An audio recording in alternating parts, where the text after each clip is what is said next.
Hello, my name is Coran Kelly, and I'm going to talk to you today about catchment management in the karst area, using an example from work we are doing up in the Rathcroghan Uplands in County Roscommon.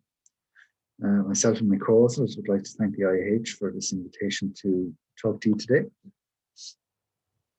And we'd like to thank Roscommon County Council, the caretakers and the farming community for their enthusiasm and the assistance they've given on not only this project, but the relevant projects back over the years, back as far as the Groundwater Protection Scheme in the early 2000s with Roscommon County Council and the Geological Survey. I'm going to talk to you a little bit about the background. I'm going to take you through the hydrogeological conceptual model for the Rathcroghan Uplands, talk a little bit about the development of the source protection plan, and then I'm going to talk about implementation of mitigation and protection strategies in the critical source areas and the wider catchment. Background then, the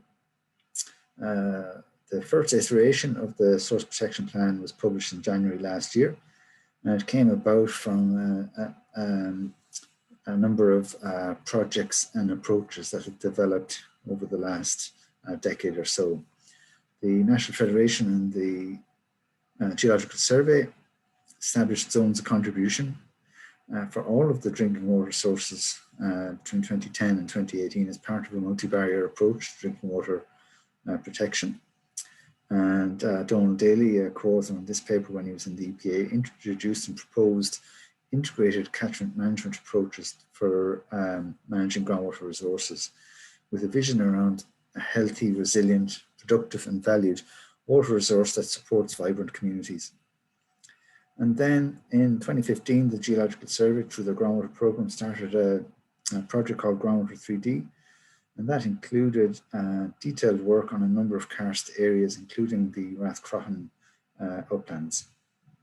And then in 2018, the National Federation and the Geological Survey initiated source protection plans through a pilot project, building on the earlier work, and that included Rathcroghan, which they saw as an example of being a large karst area, and that would throw up all of the complexities and difficulties, perfect for a pilot project.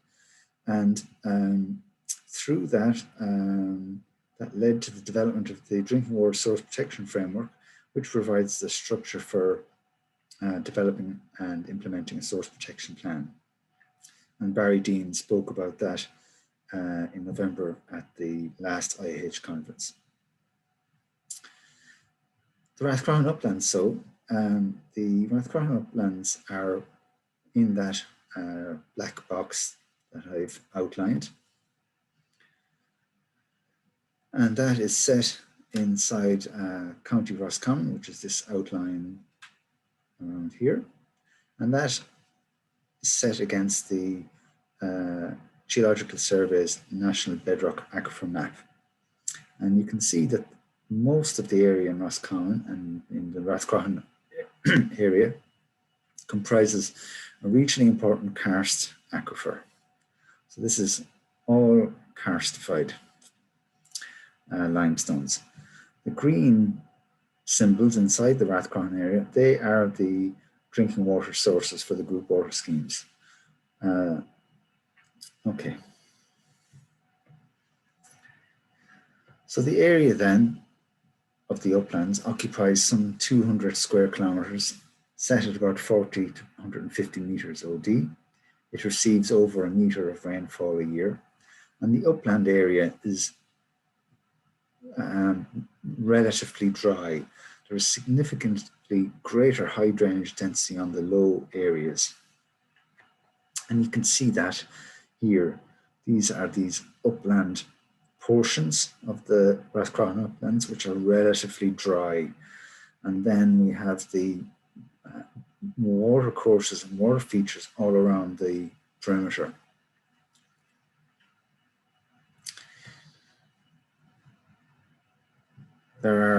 This is a karst area. There are a significant number of karst features across these upland areas. comprising swallowholes, turloughs, dolines, and springs. And you can see when I switch these over and back between the number of showing the karst features and not, you can see although that relatively dry upland area comprises hundreds of karst features. And the outlet of the rainfall that falls across these uplands is through the springs and the water courses around the perimeter of the upland area.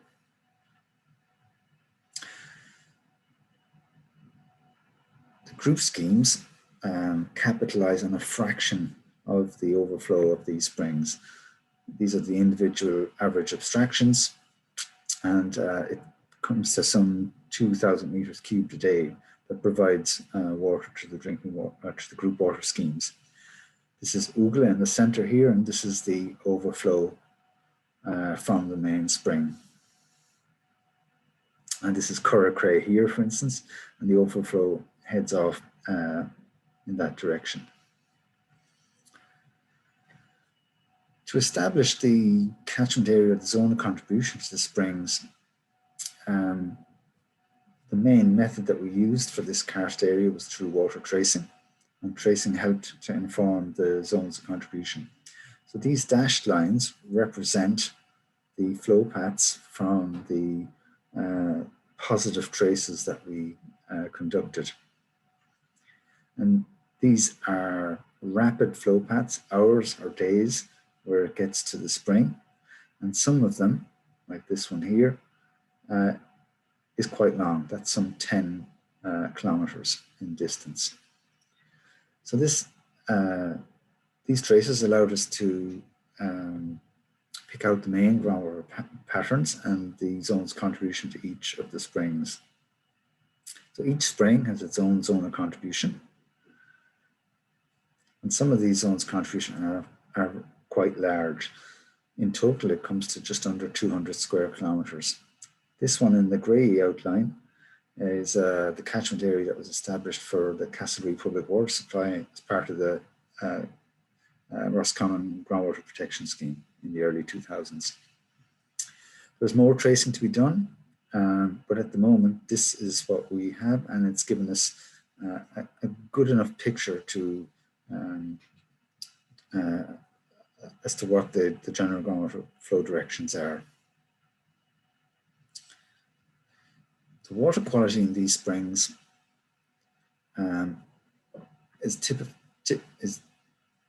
typically reacts to heavy rainfall, where we see noticeable changes in turbidity and conductivity.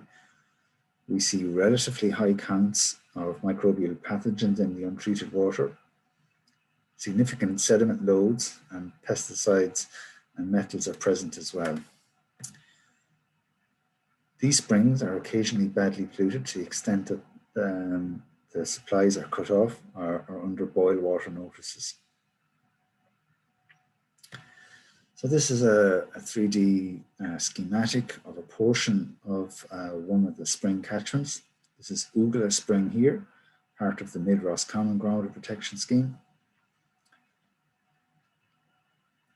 And it is a spring that occurs on the perimeter of the karst plateau, and that is fed by rapid recharge, primarily through swallow holes and sinking streams. You can see the sinking streams flowing across the surface and sinking into the swallow holes.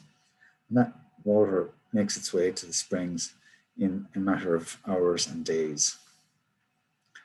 A lot of the land surface here comprises poorly drained soils, which accentuate the overland flow pathway to the swallow holes. And the water quality reflects the inherent susceptibility of this system, together with the anthropogenic activities that occur on that landscape. On to the development of the source protection plan. This flow chart is a summary of the source protection plan framework. And the steps start off with an examination of the water quality. In the case of Rathcroghan,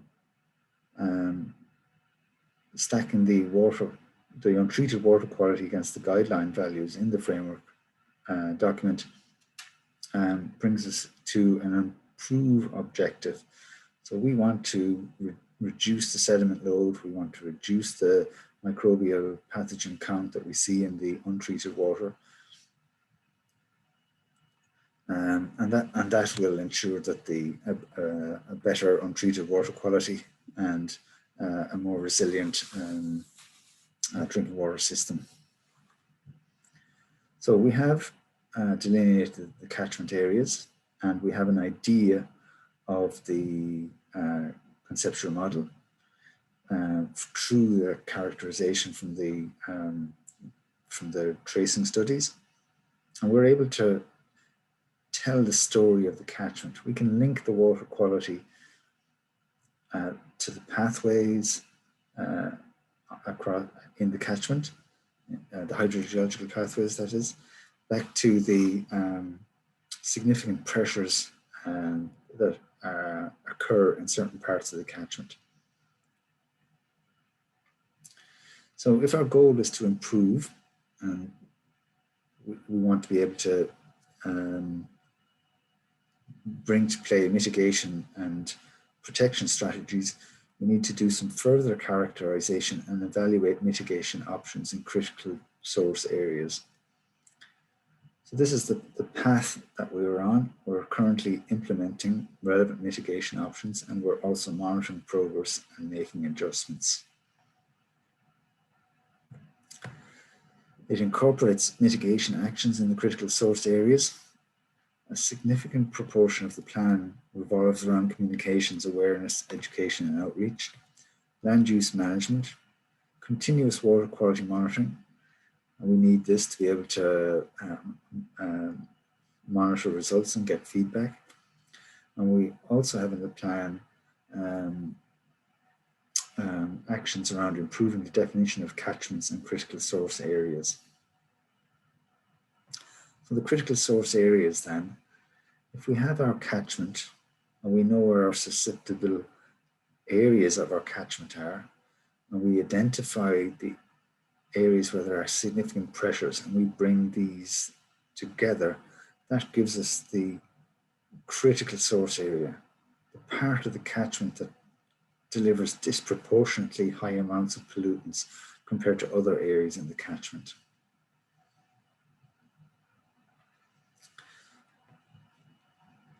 We have over 200 square kilometers of a catchment. So where are the critical source areas? Well, if we go back to our tracing is from the sinking streams, and these are priority critical source areas. We know that these sinking streams deliver significantly turbid and dirty water to the groundwater system and on towards the springs. At the end of each of these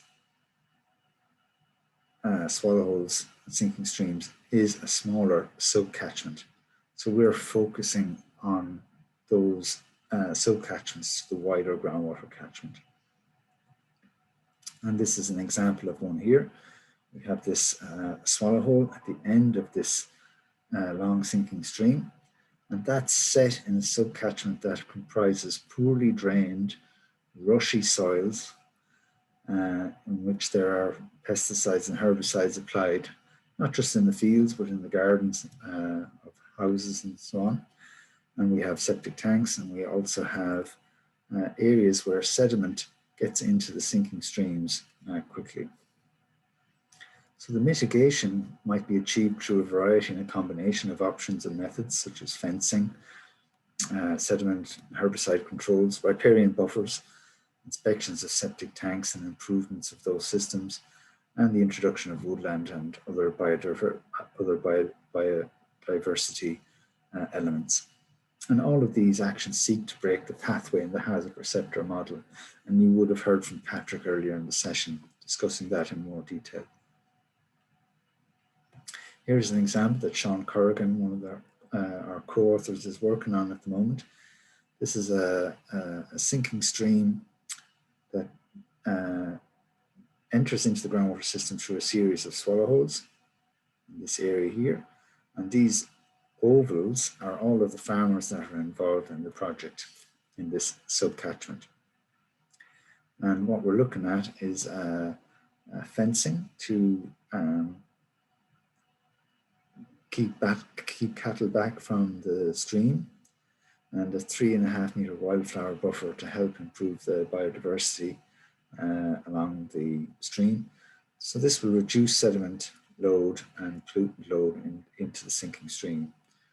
And this swallow hole gets to the water in that swallow hole gets to Ugala Spring in a number of hours, less than a day. Here's another example that Sean is currently working on. We have a swallow hole here. There is a drain feeding into it. This is a drain here, and you can see that it's visibly polluted. There is a lot of brash left on this cut-over forestry. So at the moment, some fencing has been put in. There's going to be a hedgerow, a wildflower buffer, addition of some trees around the swallow hole. And Sean is also working with the landowner to trial charcoal and sediment traps in the stream here, and as well as removing the brash. So implementation is live with Sean and colleagues working alongside caretakers, and they're progressing mitigation actions, conducting additional field walkovers and detailed field walkovers with farmers in the critical source area sub-catchments. They're organising initiatives and attending events. We continue to sample the untreated water at springs and also in the sinking streams. It's an iterative process, and Sean is already making adjustments to the plan as he meets indeed new swallow holes that have come to light, and is continuing to meet people in their catchments and in the wider area. And it's not all about fencing. In parallel to fencing, if you like, there are biodiversity and awareness campaigns. Noel, one of the caretakers, standing next to a refill station that has got signage on it in the catchment. Sean Corrigan here has introduced several farmers in several of the catchments to beekeeping, and they were awarded a Let It Be, a European Bee Award for that campaign. And Catherine Finlay and Noel, Catherine is from the Roscommon County Council, and there's a county-wide initiative on growing trees and reducing pesticide use. So what we have is a large karst area that's technically challenging to figure out the hydrogeology and the pathways, and it comes down to labour and time. For new karst areas, there's likely to be sufficient information to start with through the information available on the EPA and the Geological Survey Ireland websites. Communications across a large area like this is challenging, and through the pilot project we mixed a number of approaches, and Sean continues to mix a number of approaches in his continued communications. One-to-one farmer engagement. Here we have the group of agricultural consultants that represent a lot of the farmers across the Rathcroghan Uplands, as well as Coran Kelly, one of the asset advisors.